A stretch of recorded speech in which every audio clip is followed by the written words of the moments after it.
All right. So today we're continuing on with Abhishiktananda's prayer, book on prayer. And Abhishiktananda is a French monk, a Benedictine monk, who studied the early writings of India, spiritual writings of India, and basically folded them into his life as a Christian monk, and ended up taking sannyas, which he found no distinction or nothing, no problematic requirements of sannyas to separate it from Christian monasticism. So he bought into it and had his disciples take take do the same ceremony for renouncing the world as a sannyasin. And he himself took the orange cloth, the same as ancient monks, the ancient monks of the Sanatana Dharma, because a monk doesn't belong to a religion. A monk is outside of religion.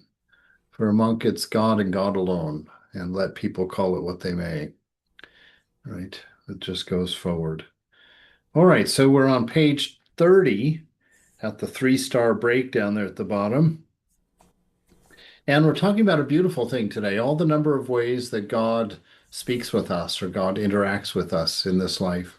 And I think these times are quite numerous, but we kind of breeze over them because the mind has other ideas, other things to think about. And I think that we just a lot of times don't recognize the communication that comes from the divine because it arises as a common thought or it's one of our what gut feelings about something or our little vignettes, the little vignettes of beauty that God hides around during the day for us to find. I think as we grow more spiritually sensitive, we start recognizing these things more and more, and life becomes more of a companionship with God, with the beloved, with the divine reality. So Abhishektananda starts today, he says, there is no need to describe here in detail the very varied ways in which God comes to meet us in all of the possible circumstances of our life. Right? I would probably differ with him. I think it would have been lovely to have a description of all of those ways at this moment. That would have been delightful. Our faith, above all, has to be alert and vigilant. Right? I like this idea of faith, alert and vigilant. Right? The I think in St. Paul and is it Corinthians or Galatians? I don't know where. The armor of God. Mm. Uh, It's the shield of faith, right? The sword of truth, the breastplate of righteousness, the helmet of salvation. What else is there? But anyway, that shield, of faith. That's why he would say here that we have to have it always ready, alert and vigilant. Because if you were in battle, your shield's one of the most important thing. You're looking for those arrows. You're looking for those swords, those charging soldiers. Always keeping yourself as protected as possible. And so faith is exactly the same thing, our faith in the presence of the beloved. If you've got the beloved in your mind, nothing can harm you. None of your faults can manifest. It's only when you let it slip for a moment that another thought can take its place, right? That something else can move into that vacancy and take your mind. So our faith, above all, has to be alert and vigilant. Of itself, it will throw light on our circumstances and will indicate to us the right attitude to adopt and the right action to perform. Mm, That's an interesting, it actually gives faith another purpose. It will throw light on our circumstances, right? So this faith in the presence of God will shed a very unique light on our present set of circumstances. If in faith you assume that everything is from God, that this moment is from the divine, that makes the practice of non-resistance significantly easier. To accept that the motive of all that's happening in our lives is love and wisdom will make us much more inclined to be patient and to sit and to discern and learn from the moment to have a conversation with the beloved in this moment to learn and to see things differently, right? It will indicate to us the right attitude to adopt, right? It's always an attitude based on love, always an attitude based on grace, always an attitude based on wisdom. This is where we stand, always ready to serve. So it'll help us to have this right attitude to adopt and the right action to perform, right? We want our actions to be inspired from our nature, not to be driven by our hungers, our desires, our needs, right? So we want to have a faith that comes from the heart, a faith in the presence, a faith in the reality of a divine love, the faith in the reality of a divine wisdom, and a faith in what the scriptures say, at least enough for us to invest in moving in that direction, right? This idea that we're not the doer, that God and God alone is real, that that which is changing is unreal, that which changes, that which is unchanging is real, that which changes is unreal. Hopefully, I didn't get that backwards. All right, so it helps us to adopt the right attitude and the right action to perform. Faith is a fruit of the Spirit, right? Faith is a fruit of the Spirit. That's interesting. Faith is a fruit of the Spirit. Hmm. Okay.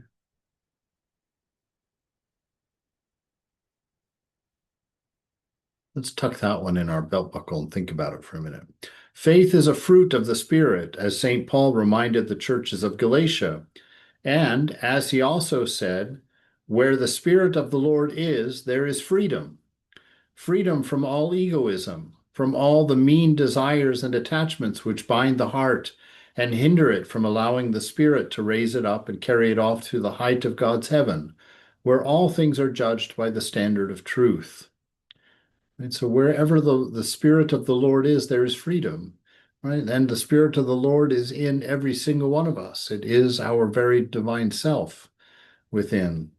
And so within the identity of that spirit, right, within placing our identity with spirit and not with body mind, we do find our freedom because all of the desires that bind us arise from either body or mind.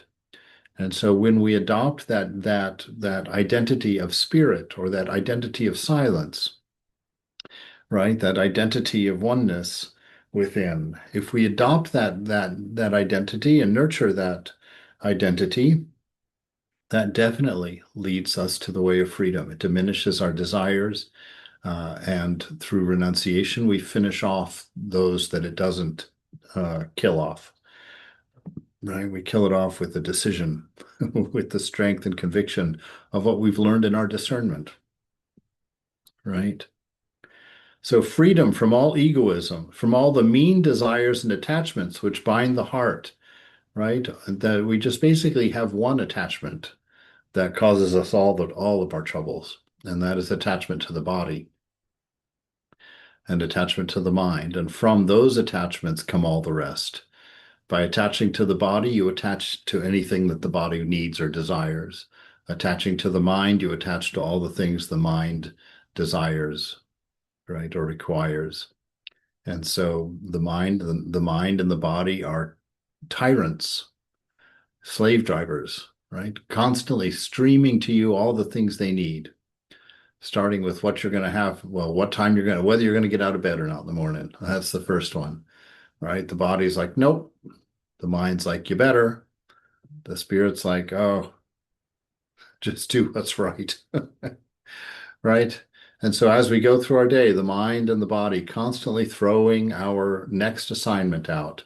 I want a burrito for lunch, but I want spaghetti for dinner. No, I don't want it from that place. I want it from the other place. I want to go to bed early tonight. I want a shower, right? Just the body and the mind have lined up all of their things for you to serve tomorrow, right? This is where bondage comes from. This is where our slavery comes from. Why all of the enlightened beings tell us that we're slaves. And we're like, what? I get to do whatever I want. I'm not a slave. I'm a free man. I'll do whatever I like. right? Because we're identified with body, so we think anything the body desires is what I like, right? And so we're happily slaves because we don't know, we don't realize that we have a master, right? We don't realize that we're not the body and that the body's just running us ragged. We don't realize that we're not the mind. And so we don't realize that the mind is running us ragged, right? We have this idea that we're free because we get to do what we want, not realizing that true freedom is to not be driven by desire, not to have any hook in your nose, to be absolutely self-determined at all moments, right?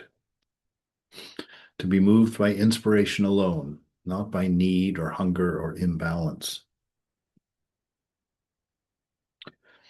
All right. So it's freedom from egotism. It's freedom from desires and attachments, right? And then this is what prevents it from carrying us off to our realization, carrying us off to heaven. A few examples will be sufficient to start the train of our thought. For one who is called to help others by teaching and educating them, prayer will first of all be to recognize in children and pupils the mystery of the Holy Presence, shining in the center of their being, right? So prayer will be the first of all to be prayer will be first of all, prayer will, oh, there it is. Prayer will first of all be to recognize in children and pupils the mystery of the Holy Presence shining in the center of their being. But calling for this teacher's help in removing what obstacles its radiance, what obstructs its radiance, its ignorance, selfishness, indifference to truth. Okay, so his prayer, his first thing is going to be to recognize in everyone, not just your students, but in everyone, this divine light, that this potential divinity that is tucked in every single human being. This is where we find our ability to love equanimously, where we find our ability to not judge, where we find our ability to be compassionate and kind, is because we see ourselves in everybody. We know that we are one, right? So we don't see a sufferer, we suffer with them when we see them. So when we see a homeless guy on the side of the street and he's suffering from his homelessness, we don't see the sufferer. We experience the suffering because we know ourselves to be one and that is us sitting there homeless, right? And so that is where we find this unity. So for someone called to help others, the first prayer that they pray is that they might see the divine light in everyone. That turns any of our service into worship when we recognize the divine presence in that which we are serving. Right? So for one who is called to help others by teaching and educating them, prayer will first of all be to recognize in children and pupils the mystery of the Holy Presence, shining at the center of their being.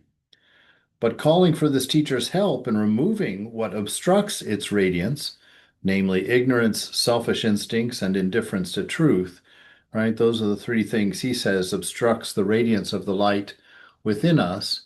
And of course, there's a simple one, just one before that. That's that idea that you are the body, right? Vedanta makes it very specific. It's because you believe yourself to be the body. This is what ignorance is, right? Ignorance is not knowing who you are. That's the primary ignorance. So it's ignorance and selfish instincts. All selfish instincts come from body, from being a body, because the body is a particular and the body gets hungry and the body gets cold and the body gets dirty. And the body wants all of this self attention, needs all of this self attention. So identifying with the body as being you is what causes you to be interested in getting that last piece of pizza before anybody else does, right? Identifying yourself with mind, right, makes you feel like you're entitled to be rude to everybody because you're tired, right? And so this identity with body mind is where all of our vices come from. It's where they all line up nice and easy. So the real problem is not all of our individual vices. Our real problem is that we've identified ourselves as a body and acted accordingly, right? So how to remove what obstructs this radiance of the divine light? Get rid of ignorance, get rid of selfish instincts, and indifference to truth. Now, indifference to truth, that's a tough one. Indifference to truth really isn't about an indifference to truth. It's about wanting your vice more than you want yourself, right? It's wanting your vice more than you want your freedom. That's what's being interpreted as an indifference to truth. It's like you just don't want to face it because you don't want to renounce. You think that you think your desire is real. That's the problem. You think that that object of your desire is actually going to fulfill you and you can't get it out of your mind. So you sit there ruminating on it all the time. And when your higher self is like, dude, no, that always messes up your life. That always throws you off on your left foot. Why are you doing that?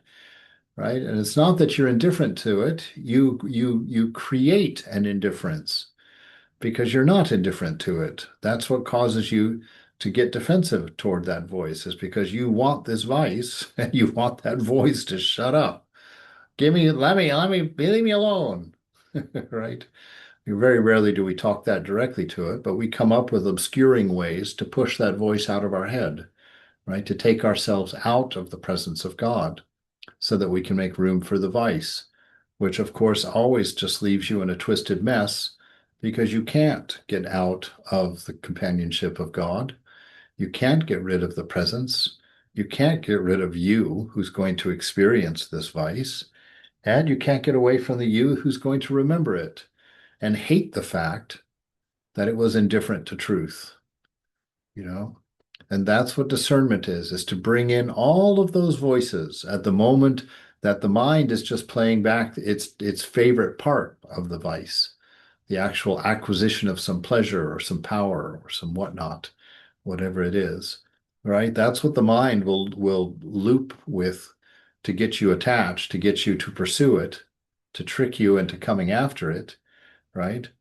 And your job as a discerner, as a spiritual seeker, is to say, look at that. The mind's just playing that my favorite 3 seconds out of that whole experience over and over and over again. Look at that. The mind isn't talking about how much money, how long I had to work to get up with enough money to spend a night drinking.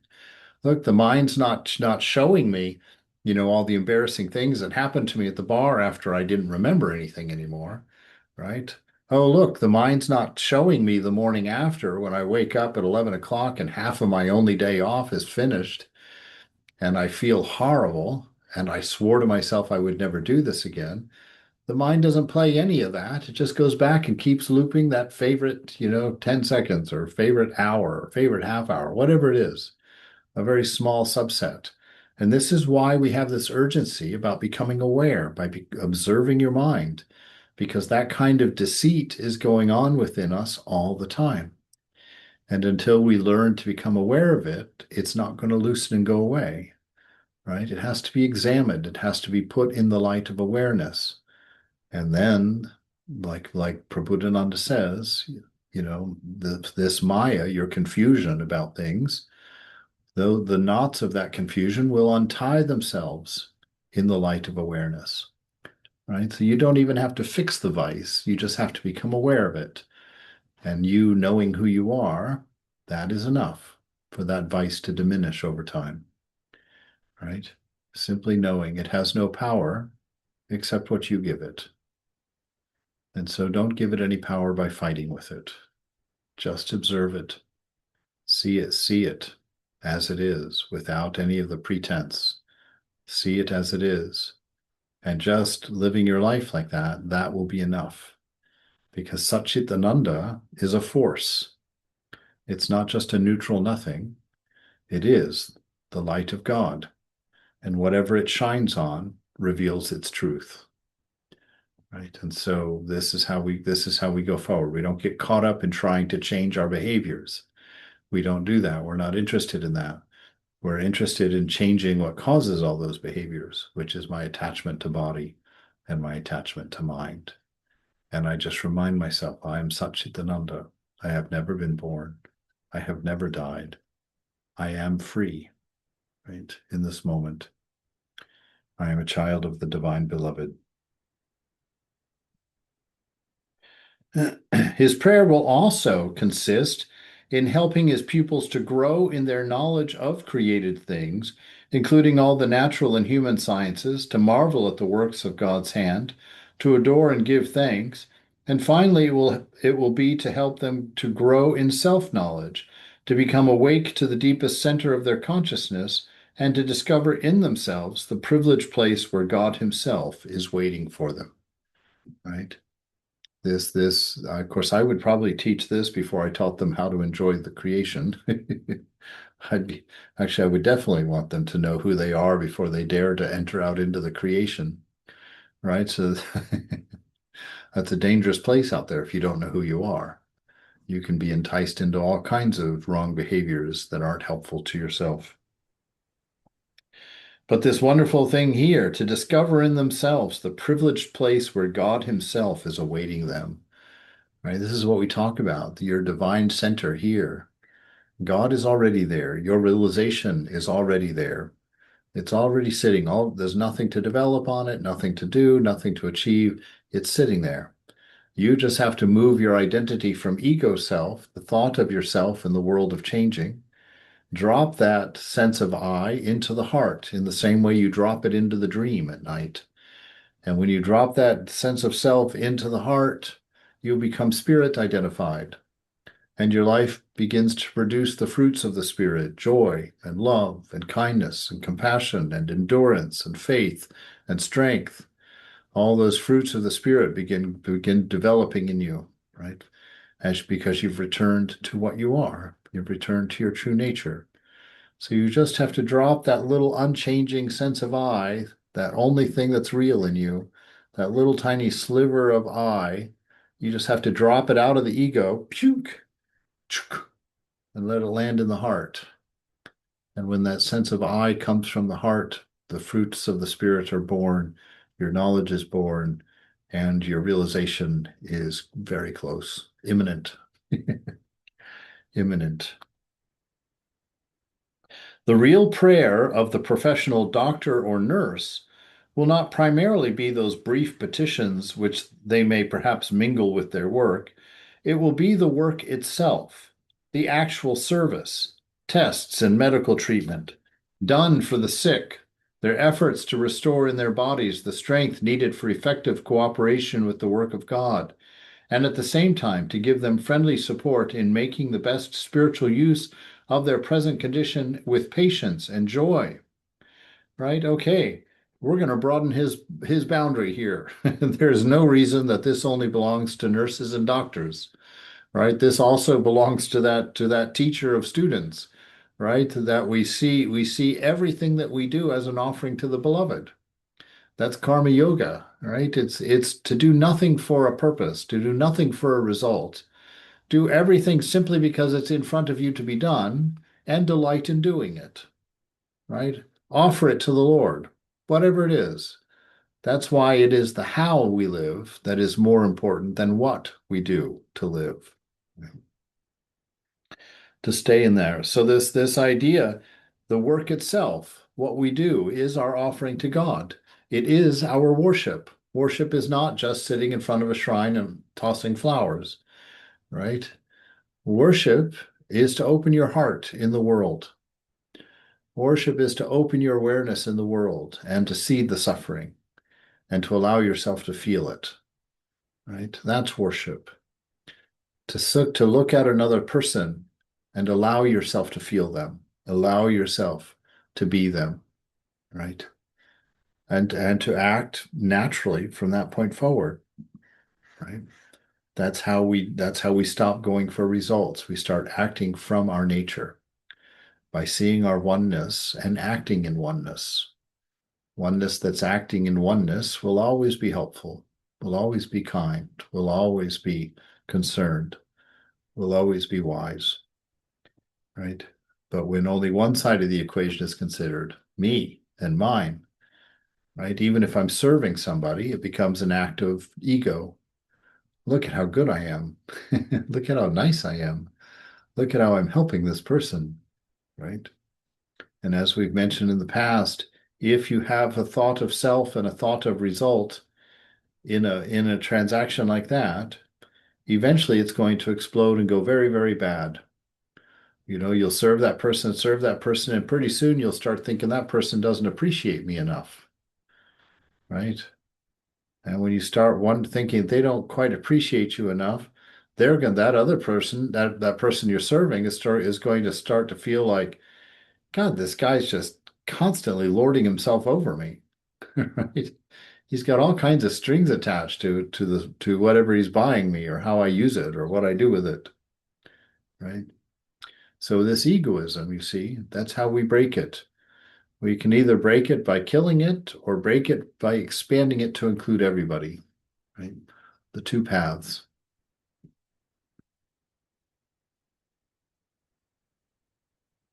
For those whose calling in the world is to serve their fellow citizens in the social and political sphere, prayer is in the first place the work which they do to make society more human, to obtain for their fellows living conditions which are less at variance with their dignity as human beings and as children of God, and to help them to direct their thoughts and actions with view to the growing up of all together in the Lord.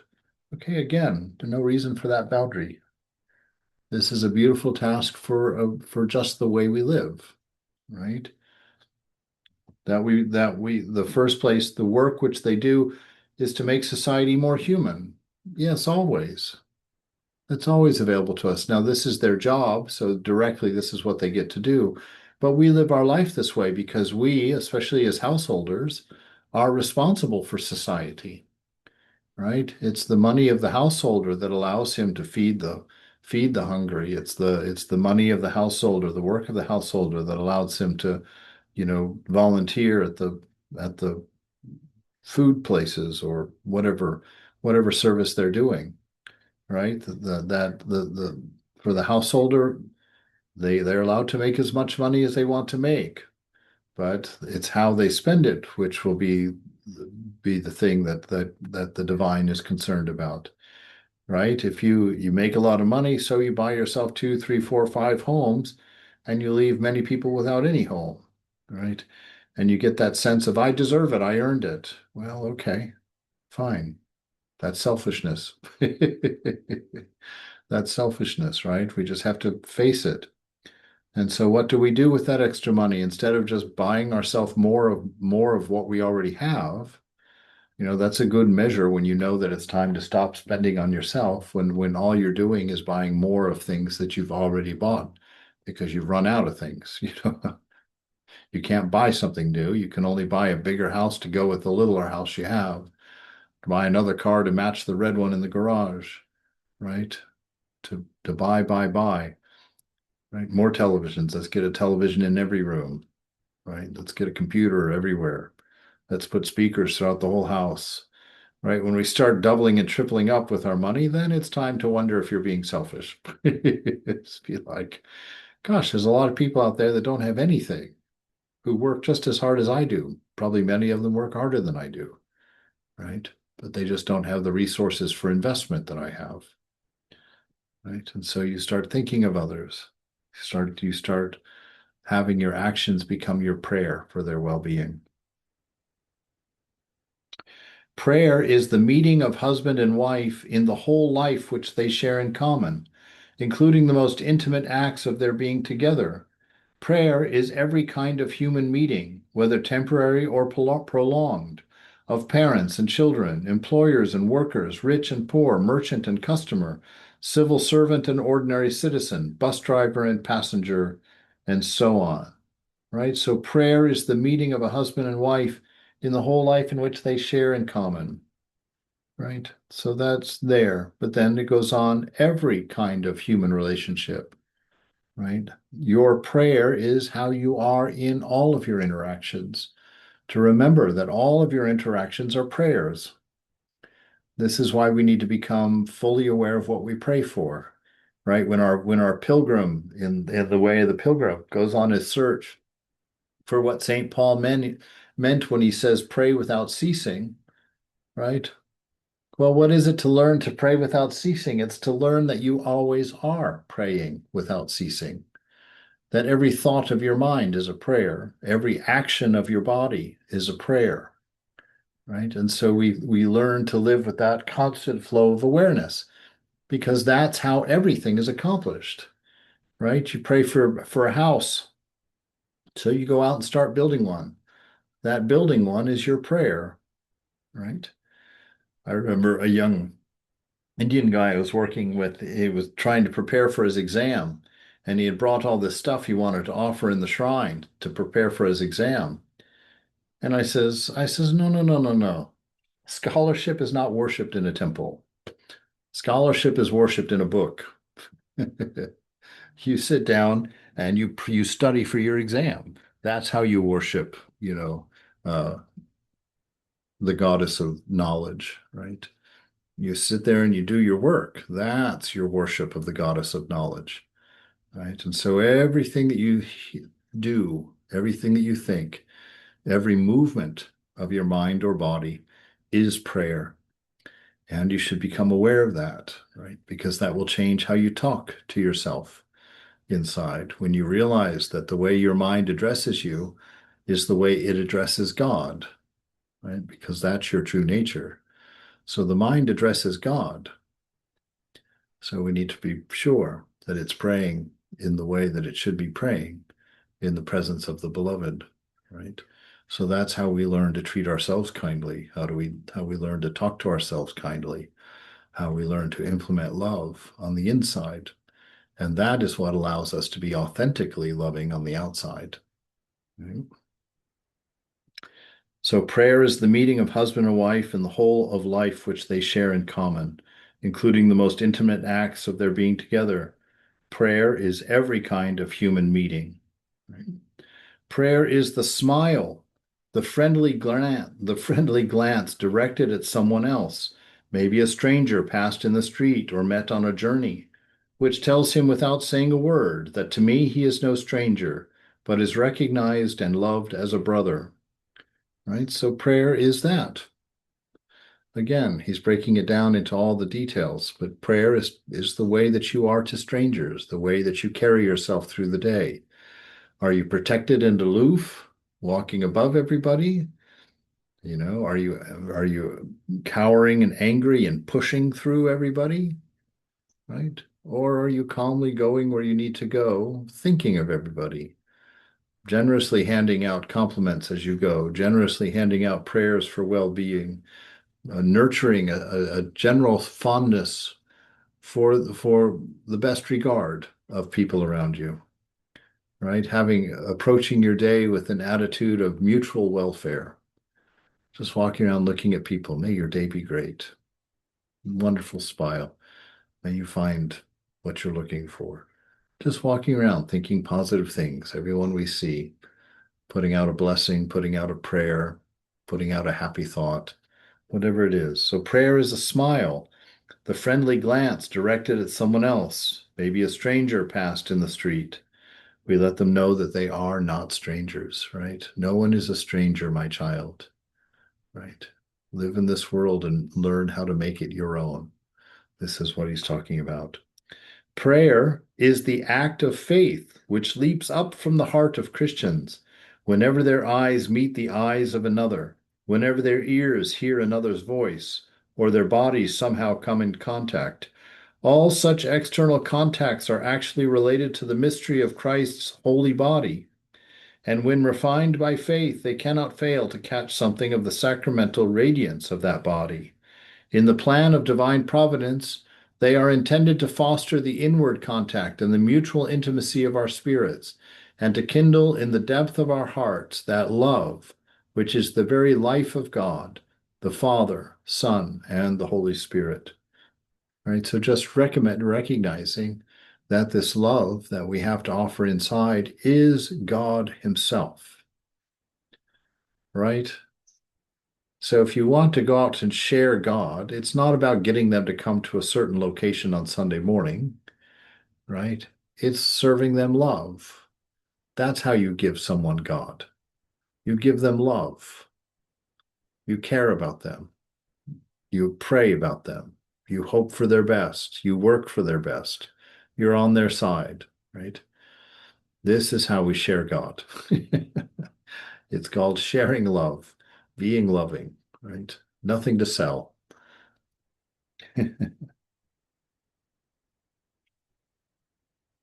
Every event in our life is intended by God to arouse in us an act of faith and to reach fulfillment in prayer and contemplation, right? So really, I would, if you wanted to fill in all of the space this sentence makes right here, every event in our life is intended by God to arouse in us an act of faith, right? And that primary act of faith that God is trying to arouse in us is that acceptance of grace, right? That we might have enough faith to believe that God could love us with a love that has no motivation and no cause, no reason. That God's love for us is divine. It's by the fact that we are of his nature, of his image, of her image, right? And so we have that understanding of ourself, and that's where inspiration grows. That's where uh, love, the answering love forms within us, is through that grace, right? So every event in our life is intended by God to arouse in us an act of faith and to reach fulfillment in prayer and contemplation, right? Because fulfillment in prayer and contemplation is to say that union with God, the complete abstention of egoism, the idea of separateness. And the only way that the mind will let go of those qualities of ego that make us separate is through grace. That's the only way. The mind is much more concerned with paying karmas than it is about you transcending the stories, the narratives of your mind, right? And so the mind is going to throw at you every curveball to keep you obeying, to keep you in your cage. That's the name of the game. Keep you in your cage, right? Keep you judging yourself, keeping you holding yourself accountable, keep yourself believing there's more work for you to do, more things you have to accomplish, giving you big tasks like saving the world and loving humanity and bringing world peace, right? All of those things. To reach fulfillment in prayer and contemplation is to find that grace that allows you to drop your desires, to find that grace that feeds you, that gives you contentment in the moment, even when the body and mind are not content. To reach the fulfillment in prayer and contemplation, whatever it may be, everything has a place in the divine plan for the growing up of the body of Christ until its final consummation in the kingdom. But prayer does not mean speculation about these events or attempts to understand how each of them actually fits into this plan and contributes to the fullness of Christ. Prayer is, in the first place, to make a simple act of faith, in which, before any thought arises in the mind, we bow and adore the mystery of God. Yea, Father, for such was thy gracious will. Right? So let's see. Prayer is in the first place to make a simple act of faith, in which, before any thought arises in the mind, we bow and adore the mystery of God. Now, okay. It's a beautiful idea what he's laying out here, but he's putting your last act first, right? Because until we know, until we have surrendered our mind to silence, because if you think you're going to be able out of nowhere to have an act of grace or an act of faith come out of no thought, right? Because Vivekananda says that, if you are able to do this a single time in your life, which is to have a single unselfish act, if you can do a single truly unselfish act, which means no thought of return, no thought of self, no reward, right? If you can actually perform a single pure act of service in your life, you will have your realization that moment, right? Because this is the goal of all religion. This isn't the first step where we start. I mean, it's a nice idea, and it would be delightful if we had the wherewithal to make this the first step. right? In the first place, to make a simple act of faith in which, before any thought arises in the mind, we bow and adore the mystery of God. That's the final state. If you know, that's pure mind right there. That's after all of this practice has reached its goal at that point. This is how an enlightened soul lives. No thought arising in the mind, because there's no narrative about his actions. His actions are pure inspiration directly from the nature of what he is, what she is. There is no hunger, no imbalance, nothing to cause movement or action of any kind, except for the inspiration of the self, the inspiration of the pure love that dwells within you. So this is a description of the mind, the purified body of a person who is already a person of steady wisdom. You won't be able to do this in the first place as your first action. You know, you could make it your first attempt, and then the rest of your life is that attempt to complete that single unselfish action.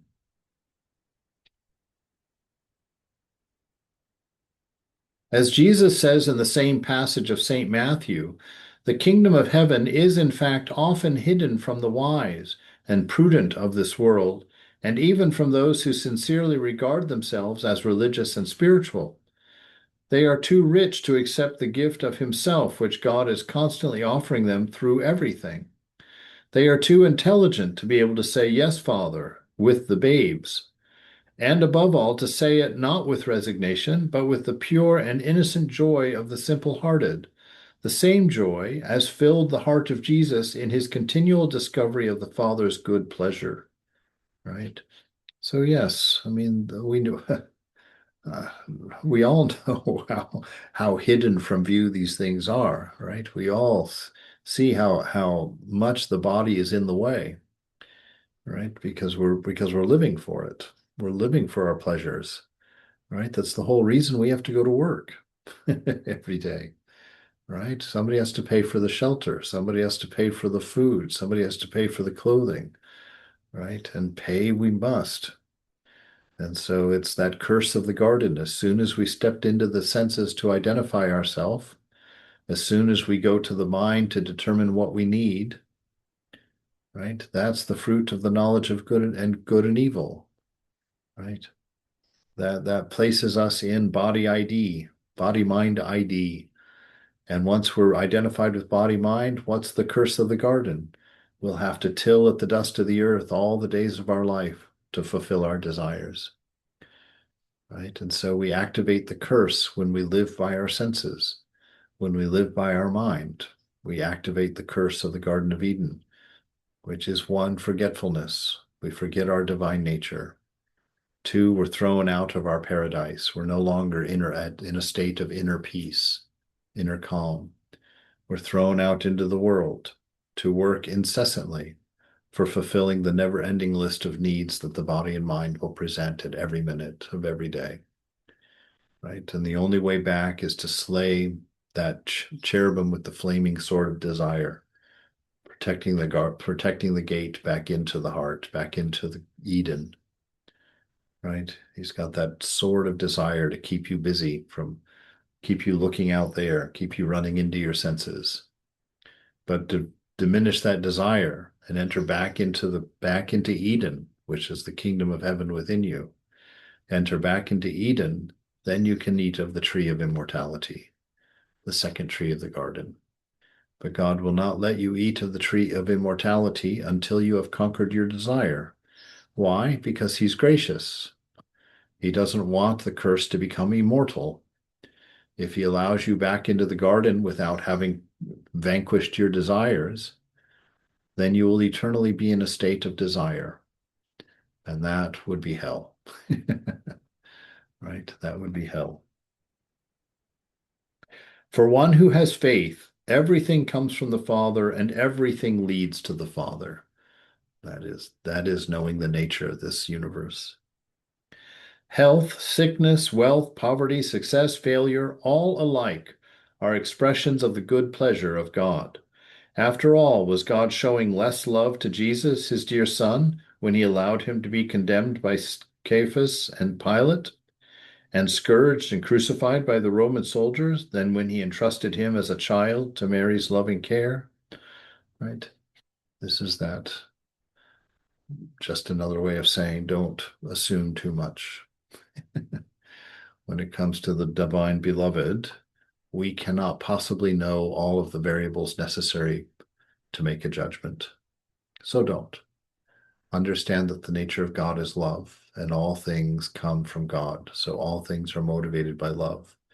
And the way through this difficult life is when those things arise that are difficult to see the love in, we sit there and we meditate on them in the presence until we can see the love story in them, till we can see how that was to benefit us and to move us forward.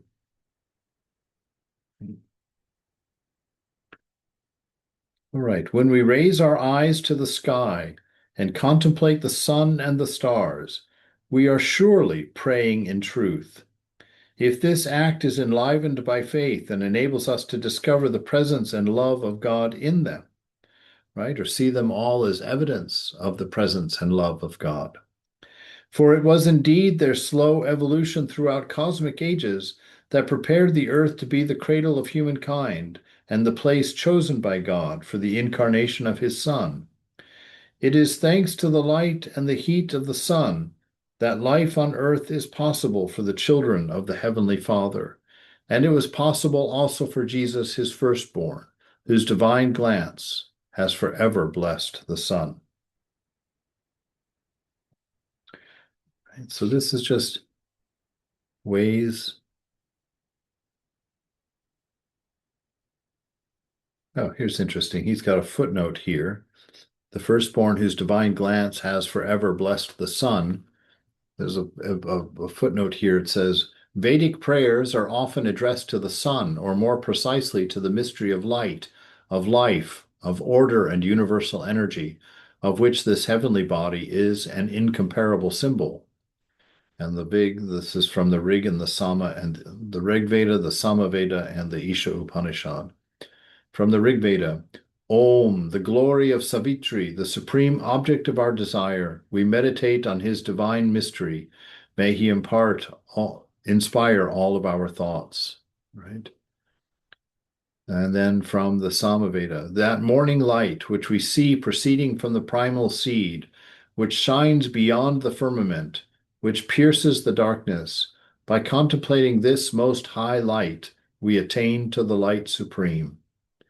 And from the Isha Upanishad, with a vessel of gold is hidden the face of truth. O Pushan, uncover it, that I may behold it. Spread out and gather thy rays, so that I may behold the light of you, the loveliest form. Right.